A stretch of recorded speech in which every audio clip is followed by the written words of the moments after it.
El Ecuador, ahora Chile, Líbano también, y parece que esta epidemia de la violencia inusitada, tal vez inusitada, se extiende como una especie de embate que ya hay la sospecha de que es continental, violencia. Para hablar de esto, de sus raíces biológicas, genéticas, mentales, psicológicas, he invitado a vuestros amigos, nuestros amigos, el doctor Rubén López. Él es un médico, investigador científico, y la doctora Ángela Zambrano. Ella se dedica a los asuntos, como dije, de la mente, de la psicología. Les doy una muy cordial bienvenida tanto a Gracias, ti, Rubén, Marcelo. como a usted, Ángela. Gracias, Juan Marcelo. Habré tenido yo unos 20 años o algo más cuando leí un libro que me impactó, de un famoso etólogo, de los que estudian la conducta de los animales, Konrad Lorenz. Es famoso, es un clásico ya. Historia natural de la agresión. Es decir, la vida es agresiva. Desde sus expresiones unicelulares, las amebas tienen una facultad que se llama la excitabilidad, la excitación, que apenas una pareja o algo similar se les aproxima, automáticamente pues se ponen en alerta. Así que esta es una carga de millones de años. Y vamos a tratar este tema hoy día con el doctor López desde su punto de vista, para tratar de explicarnos, al menos no justificar, los hechos de violencia que asolaron al Ecuador, que hacen lo propio ahora con Chile. Rubén, tú tienes la palabra. Gracias, Marcelo. En efecto, nuestro enfoque va a ser exclusivamente neurobiológico desde mi punto de vista, para en el momento oportuno colocar en un contexto ya de tipo social, cultural y también político. Y actual. Y actual. La agresión, como usted la menciona, es una facultad de los seres vivientes para garantizar su supervivencia. Sin embargo, si nos referimos a animales sociales como el ser humano y otros animales como por ejemplo abejas, lobos y todos aquellos que forman manada, la agresividad tiene ciertas normas biológicamente impuestas y una de ellas es la solidaridad entre los miembros de la misma especie. Esto vale la pena puntualizar porque la agresividad en los animales sociales necesariamente contempla la supervivencia del grupo. Y en el ser humano esto ha evolucionado todavía más, incorporando el lenguaje, incorporando la comunicación, lo que permite que al interior del grupo la agresividad pueda manifestarse exclusivamente para la supervivencia del grupo. Quiero preguntarte algo al respecto. Empíricamente, me acabas un poquito de romper los esquemas, porque claro, y yo lo que he creído hasta ahora es que la agresividad es un instinto, un impulso interior para precautelar la supervivencia individual del ser, es decir, de la entidad ontológica. Luego se va agregando, como una consecuencia, la supervivencia grupal. Bueno, en los mamíferos esto está intrincado, está imbricado, la supervivencia individual. ¿Está junto? Sí, va junto, y eso lo podemos reconocer en la condición de mamífero, porque el animal que necesita amamantarse y unos años en el caso del humano para alcanzar su capacidad autónoma, debe estar protegido durante ese periodo en el que es indefenso e inerme. Eso implica que entre padre y madre y quienes constituyen el núcleo familiar próximo tenga que haber este instinto de manada, de protección, instinto de familia, instinto de grupo, que permite que el niño sea protegido y la madre también sea protegida. Así que en los mamíferos esto va junto, la supervivencia individual no serviría de mucho si es que el sujeto no tiene un conglomerado al cual seguir perteneciendo. Exactamente, sí, ahora te entiendo y muchas gracias, porque claro, la vida es dependiente, la vida es autónoma, cierto que es, pero también es dependiente, también está sujeta a protección y a protectores. Así es. Entonces eso hace que este fenómeno de la agresividad sea un fenómeno también gregario. Sí, y se relativiza conforme el cerebro va evolucionando, sobre todo en el humano. Se incorporan zonas cerebrales que permiten mayor éxito adaptativo en el conglomerado, en el conjunto, en la sociedad humana. Porque el humano no vive ya directamente en el ambiente natural, vive en un ambiente social. Artificial. Artificial, pero que este ambiente social artificial a su vez le permite sobrevivir en el ambiente natural. Esto necesariamente trae ciertas reglas para que las conductas agresivas sean ejecutadas solamente en los momentos en los que es necesario correr o defenderse. Y el ser humano, como todo animal social, incorpora conductas adaptativas, donde la violencia no es la primera opción, sino quizá el entenderse, el entendimiento y mucho más si es que hay un diálogo. Entonces, doctora, ¿cómo está? Ángela, es un gusto tenerla aquí. Si me permites, por favor, ese encéfalo un momentito. Te agradezco mucho. No es mío, es del doctor. Este discernimiento de que se puede sobrevivir, se puede defender individualmente el ser o grupalmente el ser, viene, según acabo de escucharle y entender a Rubén, cuando se desarrolla, empieza a desarrollarse el neocórtex cerebral, la superficie superior, aunque suene redundancia, ¿no es verdad? Claro, toda la zona. La zona frontal. Así es. O sea, el cerebro viene de abajo hacia arriba. ¿Cómo no? Evoluciona de abajo desde los elementos más arcaicos, ¿no? Sí. Hacia arriba. Hacia arriba. Y parece que hacia adelante. Hacia adelante. Así es. Correcto. Entonces, el neocórtex está comprendido en este sector aproximadamente. Así es, la zona órbito-frontal es la más, digamos, donde están las conductas de inhibición de ciertas funciones, de planeamiento y de también prever, la prevención. Correcto. ¿Sí?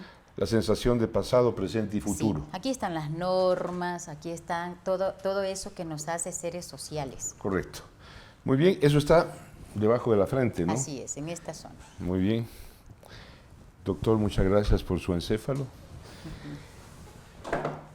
La pregunta para usted, Ángela, es la siguiente.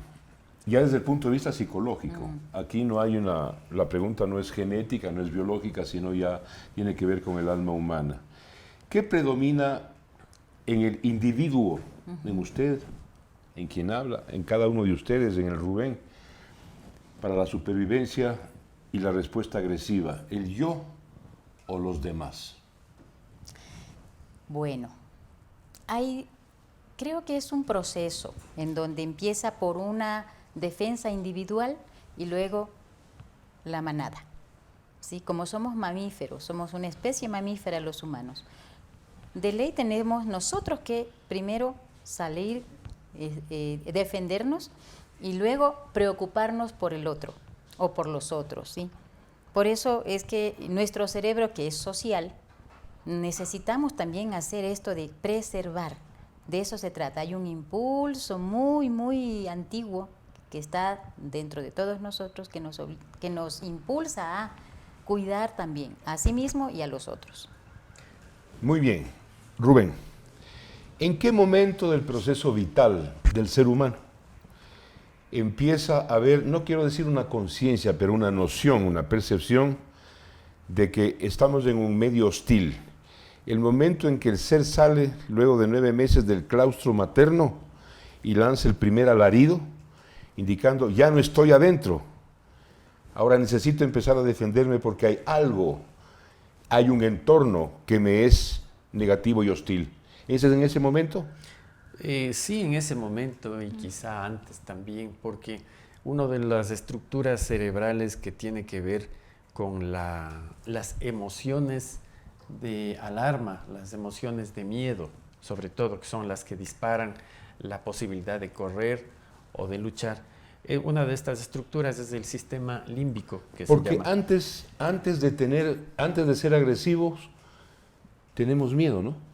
Sí, se experimenta ansiedad, angustia. Es el miedo, es la angustia, lo que desencadena, lo que detona, ¿no es cierto?, la agresividad como un mecanismo de supervivencia, sobrevivencia. Así es, y esta estructura que es si me permiten, una parte que está en el interior del encéfalo, desde esta zona de aquí, está ya activa desde alrededor la quinta o sexta semana de vida intrauterina. ¿Ese proceso se llama filogenético u ontogenético? Bueno, esto es ontogenético si nos referimos al desarrollo del sujeto individual. Ya. Filogenético porque esta estructura ya se ha formado desde el momento... Muy anterior. Muy anterior, ¿no? Ya millones de años. El reptil primitivo ya tenía esta estructura y quizá muy grande, ¿no? Así que esta sensación de peligro que en el bebé que recién nace solo se puede expresar con un llanto de angustia, ya está presente desde, como le dije, desde quizá el cuarto mes de vida intrauterina. Intrauterina. Muy bien explicado y mil gracias, uno siempre aprende. En el siguiente segmento con el doctor Rubén López y la doctora Ángela Zambrano vamos ya a adentrarnos en el fenómeno típicamente humano y ojalá tengamos tiempo para aterrizar en lo que acabamos de soportar, sufrir los ecuatorianos. No se vayan, volvemos enseguida.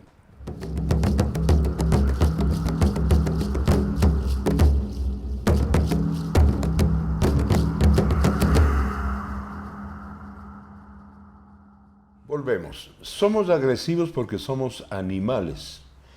Y entonces me voy a permitir hacer una pregunta al doctor Rubén López.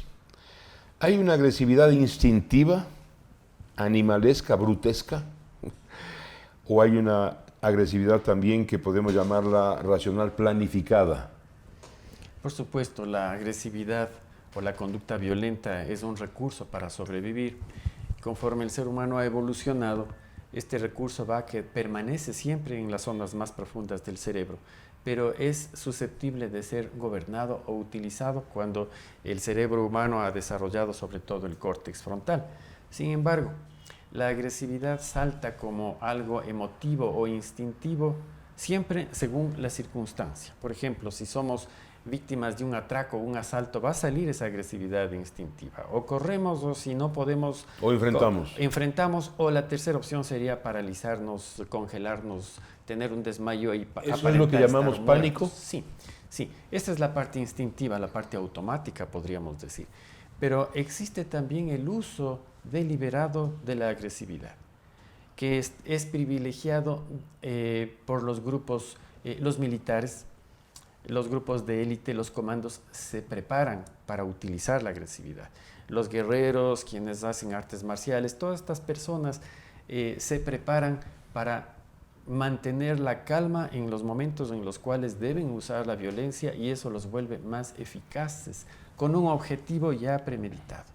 Entonces, en este tipo de agresividad premeditada, la actividad del córtex frontal es muy alta, porque se está controlando. En la planificada. En la planificada. En la agresividad instintiva, el córtex frontal prácticamente se apaga y solamente salen los recursos más automáticos. Por eso podemos nosotros distinguir entre el discurso de una persona que es agresivo-impulsiva, ¿sí? Que no puede discutir, no puede razonar, no puede encontrar soluciones, es difícil de entrar en negociación y reiteradamente comete los mismos errores, puede hacer declaraciones impulsivas, imprudentes, desafortunadas. Y las personas que no aparecen, quienes hacen ciertas agresividades planificadas con un objetivo determinado y que son quizá los más peligrosos si estamos hablando de personas entrenadas, o también quienes tienen trastorno psicopático de la personalidad, tienen esta facultad como algo innato de hacer una agresividad inteligente y planeada. Planear la agresividad, planear la violencia, manipular es enormemente peligroso, yo diría que tan peligroso como ser objeto, ¿no es cierto?, o víctima, entre comillas, de la agresividad instintiva. Déjame preguntarte algo para una respuesta rápida, Rubén. ¿En qué medida en estas dos agresividades, la instintiva, la planificada, la racional, intervienen las hormonas y concretamente los andrógenos, la testosterona? En ambas diría yo, pero quizá en la agresividad instintiva no hay un control, no hay esa posibilidad de dirigir la agresividad. Hay una gran diferencia entre una defensa desorganizada, desordenada, y una defensa letal, entrenada y dirigida. En ambas hay testosterona. Quizá en la primera la salida de estas condiciones es mucho menos controlada. Y quizá algo más, la testosterona en niveles altos es proclive a mayor conducta agresiva, digamos, habitual, permanente.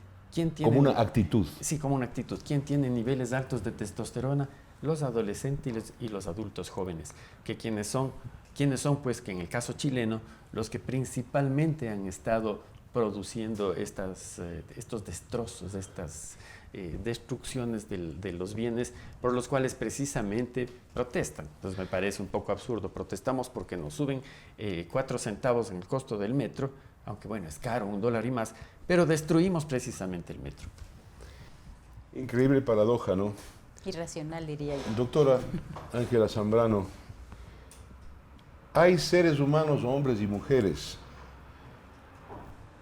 con una mayor presencia en su fisiología de andrógenos, de testosterona, que hacen que esa hombre o mujer goce o disfrute del peligro. Vea la pregunta que le hago, porque aquí hay un factor ya hedonista, de satisfacción. La impresión que tengo es que hay gente que goza corriendo riesgos. Así es. Dígamelo. Claro. Es un trastorno que sobre todo en los jóvenes puede ser como una conducta natural, teniendo los jóvenes mayor cantidad de testosterona y de estrógenos. Entonces los jóvenes lo que hacen es exponerse más a los peligros como una, quizás como una experiencia. También es natural efectivamente el comportamiento, pero el cerebro en una determinada etapa ya llega a un punto de maduración, en donde ya no necesitas ese tipo de conductas, ¿sí? Ahora, hemos hablado en otros programas que el tema de la familia es algo que también ayuda, colabora a modular este tipo de conductas, ¿sí? Jóvenes, se ha hecho estudios que jóvenes que han estado expuestos a violencia intrafamiliar tienen como esa disposición a permanecer con esta conducta por mucho más tiempo, ¿sí? Un niño que ha sido maltratado, que ha sido educado a palos, la letra con sangre entra, que ha sido castigado física y psicológicamente, queda de alguna, niño o niña, quedan de alguna manera marcados en su conducta posterior. Sí, quedan, no, digamos, queda inscrito en su personalidad y quizás como un rasgo que puede predominar más, ¿no? Yo me pongo a pensar, cuando veo estas escenas de Chile, estos jóvenes... ¿O de aquí en el Ecuador? No nos vamos tan lejos, aquí mismo, jóvenes que van a una manifestación y se les pregunta, yo tuve la oportunidad de preguntarle a un adulto joven, un profesional de la salud mental, le pregunté, ¿por qué fuiste tú a la manifestación? Y me dice, porque quería ver cómo era. Curioso. Claro, entonces me narra que tuvo un evento en donde le cayó alguna bomba lacrimógena que casi le causa un daño y le digo, bueno, pero ¿cuál era el objetivo, no? Ayudar. Le dije, pero no es el momento para ayudar, porque realmente uno como profesional de la salud mental sabe que esas condiciones no hay una posibilidad de lograr un entendimiento. ¿Puede uno contagiarse siendo pacífico, yendo a curiosear? Sí. ¿Puede uno recibir un contagio de violencia? Sí. Sí, y eso me recuerda a Aldous Huxley cuando hablaba del envenenamiento de rebaño. ¿Quién? Aldous Huxley. Ah, Aldous Huxley, sí, famoso. Exactamente. Claro, un mundo feliz. Exactamente. Él hablaba de un envenenamiento de rebaño cuando él mencionaba, cuando Hitler tomaba a todos los jóvenes, los reunía en un lugar cerrado y arengaba. Entonces hablaba él de todo su proyecto, que además si uno...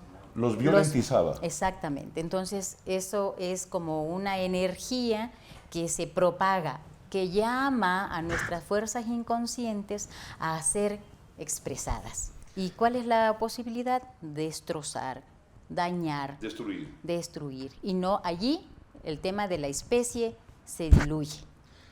Doctor Rubén López, te pregunto lo siguiente, ya el fenómeno de la agresividad masa o la agresividad individual. ¿Por qué el mamífero, los animales que somos los humanos, en masa con otros, por detonantes de carácter político, de carácter social, de inequidad, de desigualdad, de lo que sea, factores exógenos, doctrinarios, filosóficos, en masa nos volvemos manada y manada violenta? Bueno, existe una necesaria inducción hipnótica para que esto pase. ¿Hipnótica? Sí, porque la hipnosis lo que hace es desconectar el córtex cerebral y sobre todo el neocórtex, que es el que tiene la posibilidad de hacer un razonamiento lógico. Albert Einstein decía que para ir a la guerra, para marchar, solo se necesita la médula espinal, nada más. Y en realidad... El sistema límbico. Sí, y quizá estructuras mucho más bajas como el tallo cerebral, donde están muchas reacciones automáticas de ataque en el cerebro reptílico.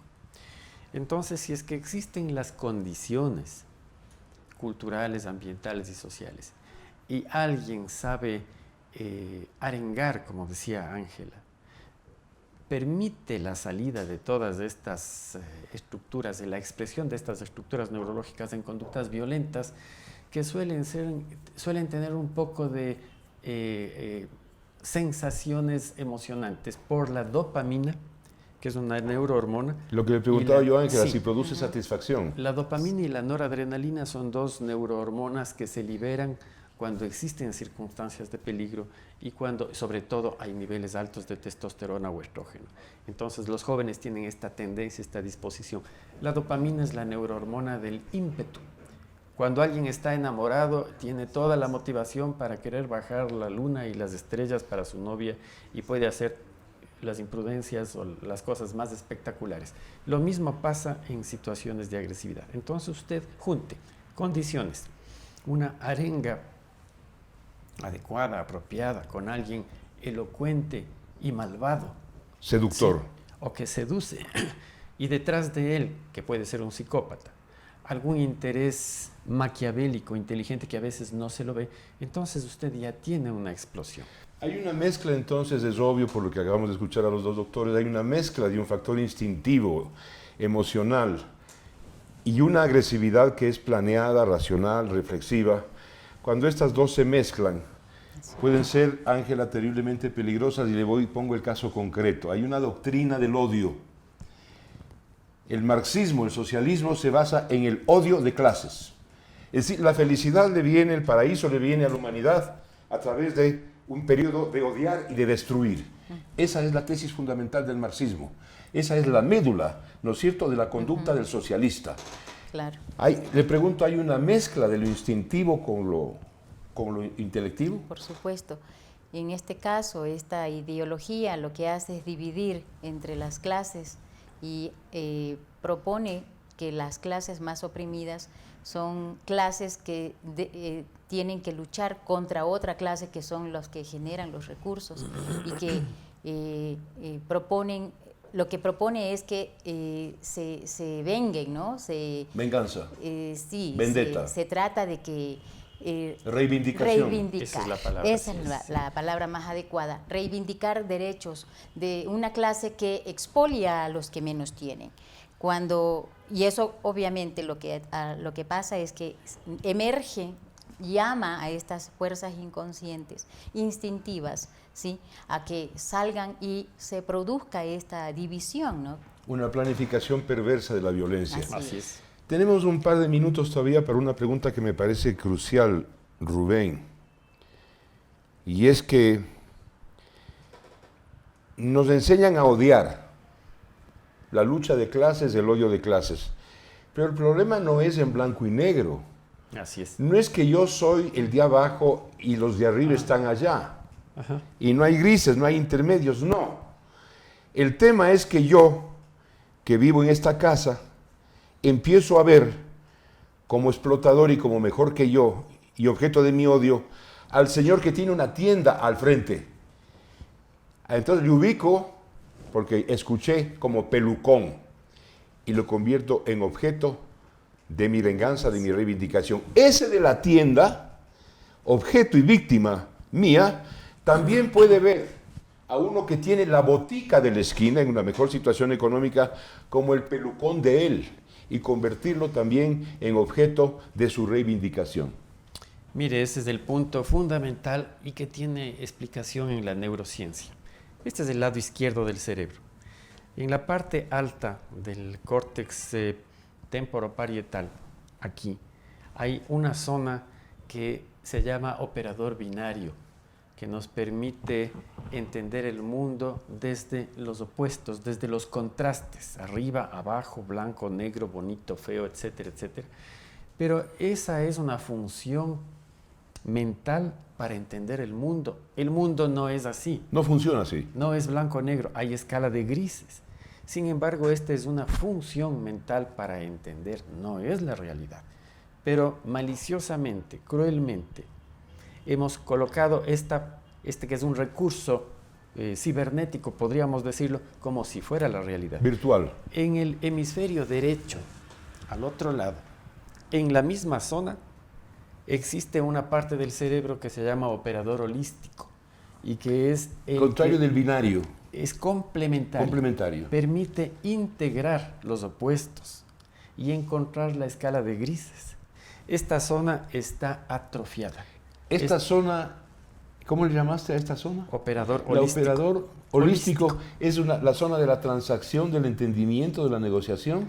Sí, es la zona de encontrar los puntos de contacto, de encontrar el complemento entre el blanco y el negro. Si junta usted el blanco y el negro, entre ambos vamos a encontrar los colores, porque el negro es la suma de todos los colores de absorción.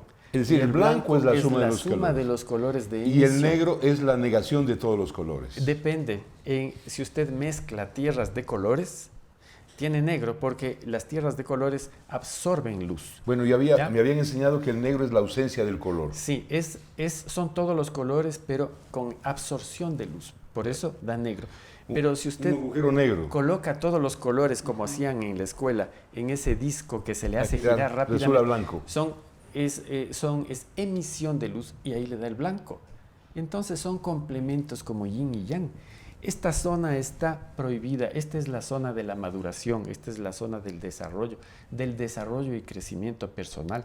Esto está suprimido porque conviene a ciertos intereses o a ciertas doctrinas. O a ciertas doctrinas que lo que hacen es generar esta ilusión de que la dualidad está afuera y producen una lucha que es una espiral porque el de arriba se pone abajo, el de abajo se pone arriba y luego el que estaba arriba pasa abajo y el que estaba abajo arriba y eso no termina nunca. No termina nunca porque lo que se crea como resultado son las sociedades del odio, de la división, de la quiebra, de la fractura y a eso no aspira el ser humano. Por eso es que entiendo, y con esto quiero concluir, entiendo a este hombre que no me cae muy bien, Jair Bolsonaro. Como sí entiendo a quienes en Europa prohibieron terminantemente que se leyera el tóxico, el veneno del Mein Kampf de Hitler. Bolsonaro, consciente de que el marxismo ha producido 20 veces más víctimas sangrientas que el nazismo, acaba de prohibir la inculcación de la doctrina marxista y el derrumbamiento de todos sus símbolos en el territorio brasileño. Habrá que ver, me cuesta justificarlo, pero me lo empiezo a explicar. Muchísimas gracias a ustedes, mis amigas y amigos. Gracias a ti, Rubén. Gracias a usted por la oportunidad. Ángela. Hasta luego, don Marcelo.